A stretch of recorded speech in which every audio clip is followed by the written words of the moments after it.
Bună, dragilor, și bine ați venit la o nouă citire. Dacă titlul te-a atras, înseamnă că ai aici cu siguranță un mesaj pentru tine. Îți mulțumesc pentru că mă urmărești, îți mulțumesc pentru că mi-ești alături. Te invit cu drag să apeși butonul de like, să lași un comentariu și să-mi scrii ce fel de citiri mai dorești. Vreau să vedem ce urmează pentru 24 de ore de acum înainte și avem 8-ul de bâte, deci o perioadă în care vorbești mult la telefon, fie prin apeluri telefonice, fie prin mesaje. Este o perioadă de pasiune și de asemenea este o perioadă în care, uite, ai foarte mare încredere în tine și spui ceea ce gândești, spui ceea ce simți, acționezi, da, într-un anumit mod. De asemenea, poate să fie vorba și despre o perioadă în care, uite, ți-ai recăpătat puterea, energia. Pentru unii văd și o perioadă în care fie primiți bani, fie este o perioadă în care dați bani la rândul vostru, dar oricum ar fi, eu văd aici o perioadă de foarte mare împlinire. Și văd clar aici, repet, o rapiditate în desfășurarea lucrurilor. Da?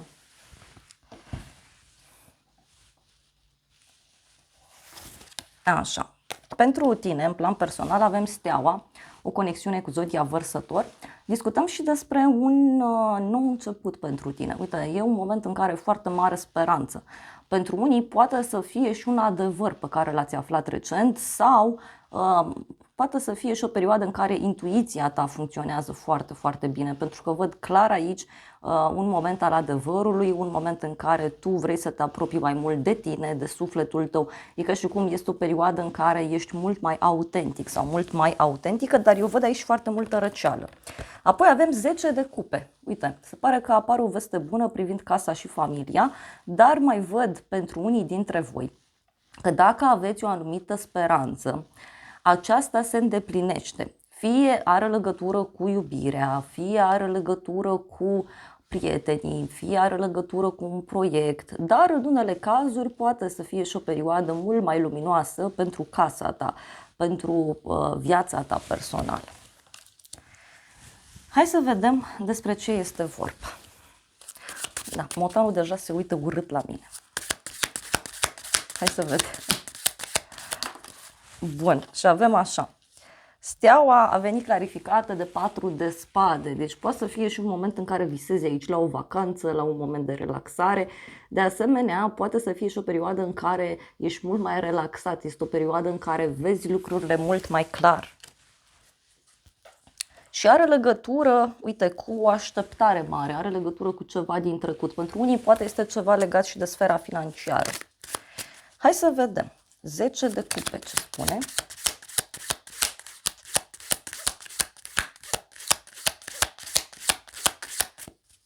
Ce spune 10 de cupe? 10 de cupe a venit așa, clarificat. 10 de spade și justiția. O conexiune aici cu zodia balanță sau cu ideea de acte, de decizie. Este clar că în viața ta privată aici se ia o hotărâre legată de un sfârșit. Fie este vorba despre sfârșitul unei etape, fie este vorba despre un demers legal, nu știu, aștepți niște acte pentru casă.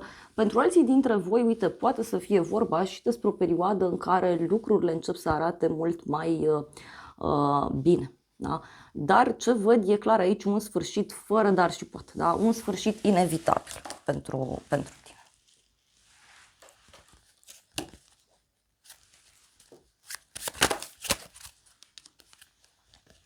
Avem Diavolul, o conexiune cu un Capricorn. Aici poate să fie vorba despre o situație toxică, da? O situație toxică care se închide. Fie e vorba de o relație care se bazează, știu eu, pe anumite vicii, pe anumite activități pe care le aveți în comun și care nu sunt benefice. Pentru alții, pur și simplu, e o dorință foarte mare de control aici, a cuiva. Uite că avem magicianul și valetul de cupe. Poate e vorba de o persoană mai tânără sau o persoană pur și simplu mai imatură din punct de vedere emoțional. Mai vreau un mesaj.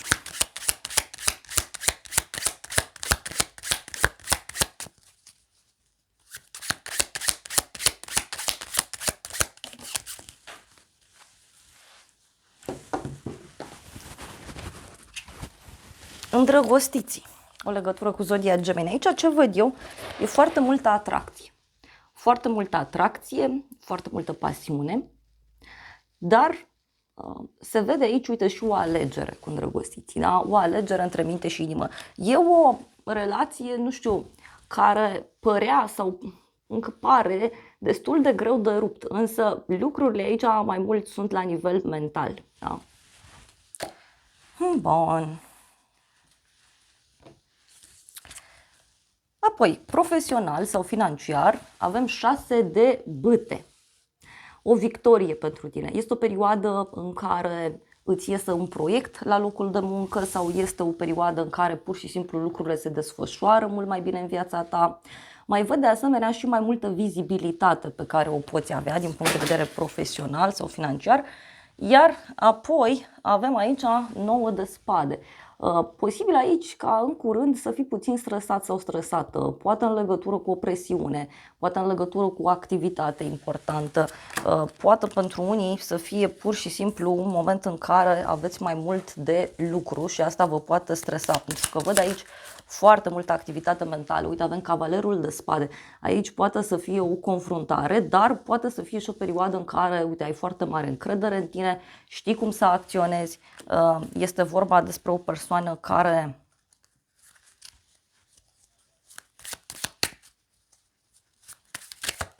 e foarte sinceră, foarte sigură pe sine. 7 de bâte avem. Poate și ești într-un moment în care îți aperi convingerile, îți aperi poziția de la locul de muncă. Hai să vedem. 9 de spade.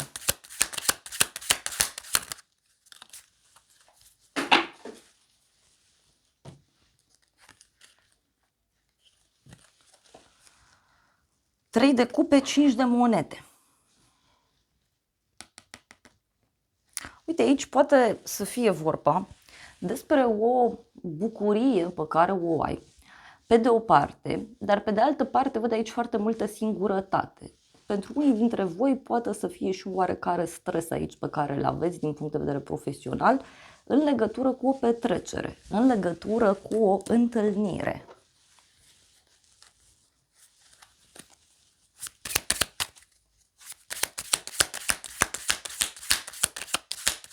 Vreau un mesaj.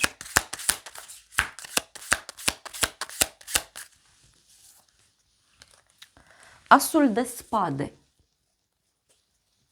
Este clar aici că acest stres ține de fie o persoană mai tăioasă, fie este vorba despre o decizie mai radicală pe care cineva o ia.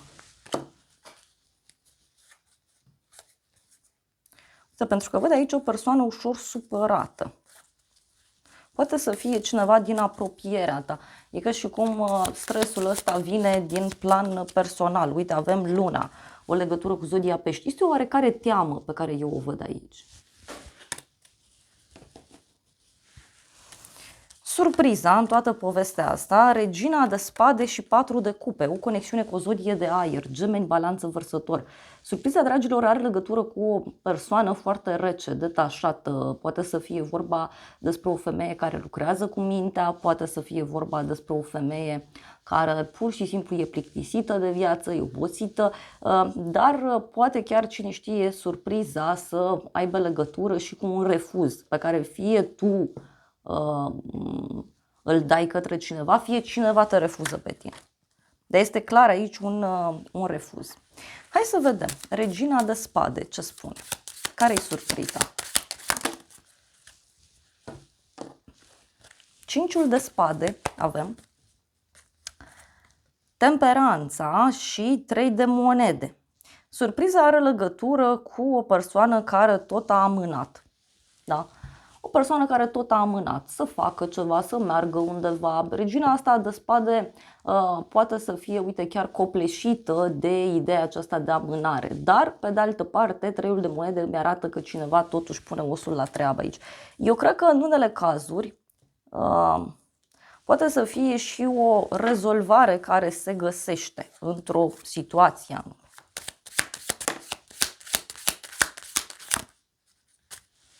Și avem așa, 2-ul de bâte, 4 de cupe. Surpriza, uite, poate să vină și de la drum lung, dar surpriza poate avea legătură și cu o persoană care renunță la un anumit lucru. Uite, aici e vorba de o agitație, da? Poate în sfera iubirii, că avem un cavaler de cupe foarte agitat.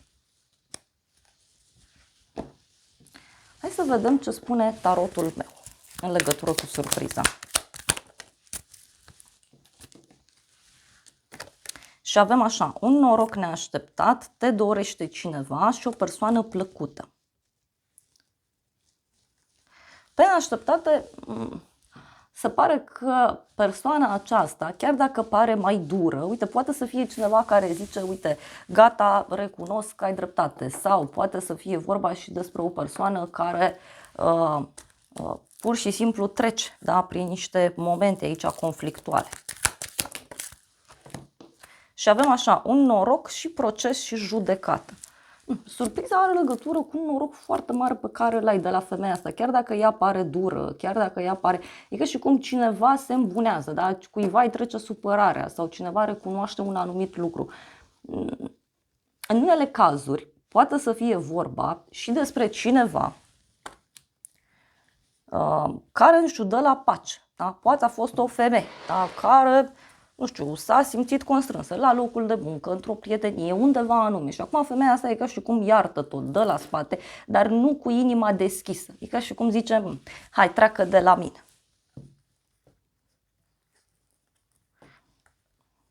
Ce mai văd aici în unele cazuri, vedeți că poate să apară o nouă iubire pe la orizont pentru unii. Doar că trebuie să fiți atenți să nu refuzați. Să vedem ce zice acest oracol. Avem așa.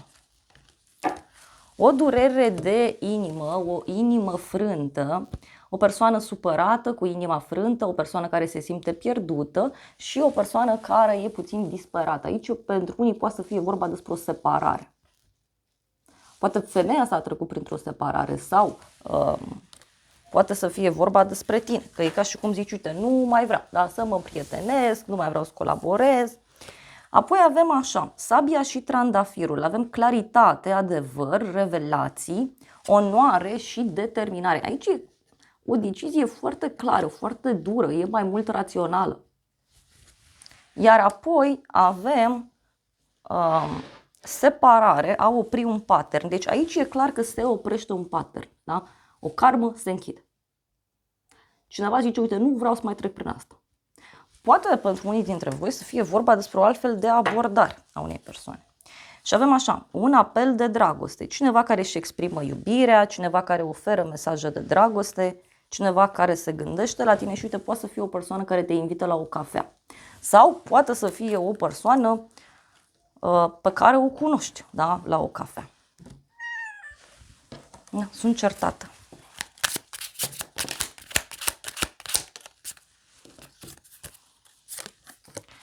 E o persoană, uite, singură, o persoană supărată, avem aici, uite, e o persoană supărată cu jucăria sa. Cineva care zice, gata, mi iau jucăriile și plec. E o persoană care, uite, se simte învinuită, dar poate să fie și cineva care se trezește la realitate. Cineva care a stat într-o bulă de săpun până acum.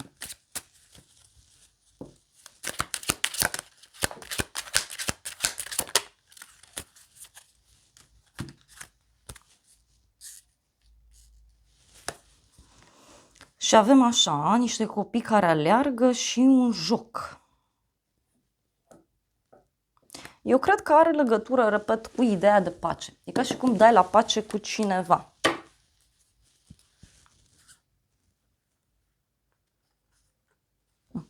Parcă e cineva care, nu știu, vine să te salveze, să este o persoană care își dorește cumva să vină, să te ridice, să se apropie de tine.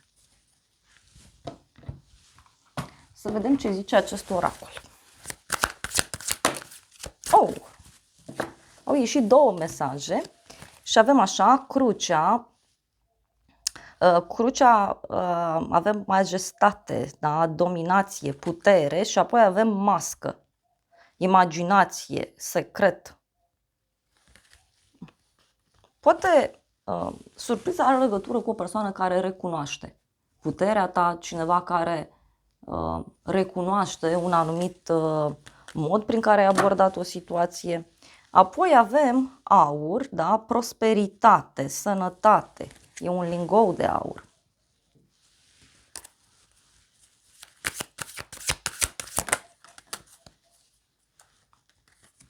Apoi avem păsările, viață, speranță și protecție.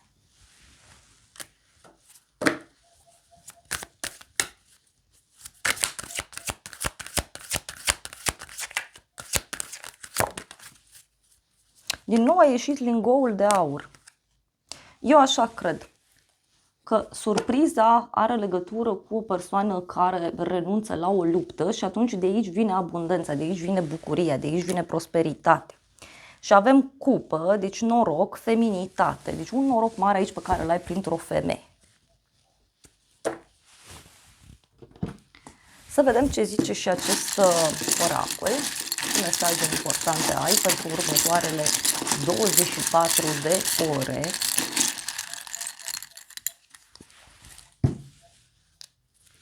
Avem elementul apă cu mesajul realizarea dorințelor.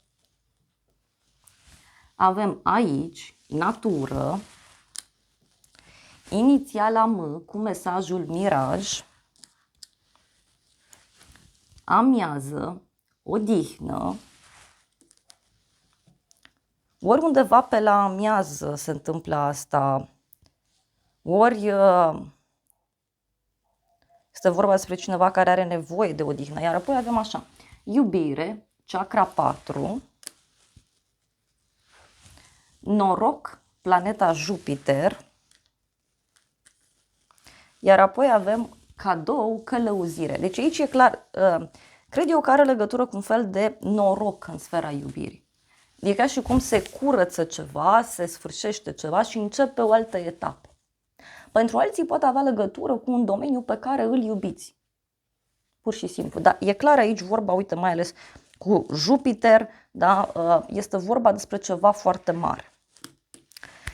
Da, dragilor, acestea au fost previziunile de această dată. Eu vă mulțumesc pentru prezență, vă îmbrățișez cu drag, sper din suflet să vă fie de folos informațiile și să ne revedem cu bine și data viitoare. Noi vă dorim să aveți parte de o zi sau de o seară cât mai frumoasă și nu uitați să apăsați butonul de like, lăsați un comentariu, puteți să distribuiți și videoclipul și puteți să lăsați în comentarii ce fel de citiri mai doriți, pe ce aspecte ale vieții vreți să ne mai concentrăm, să le mai analizăm. Vă îmbrățișăm și vă dorim să aveți parte de o zi sau de o seară cât mai frumoasă.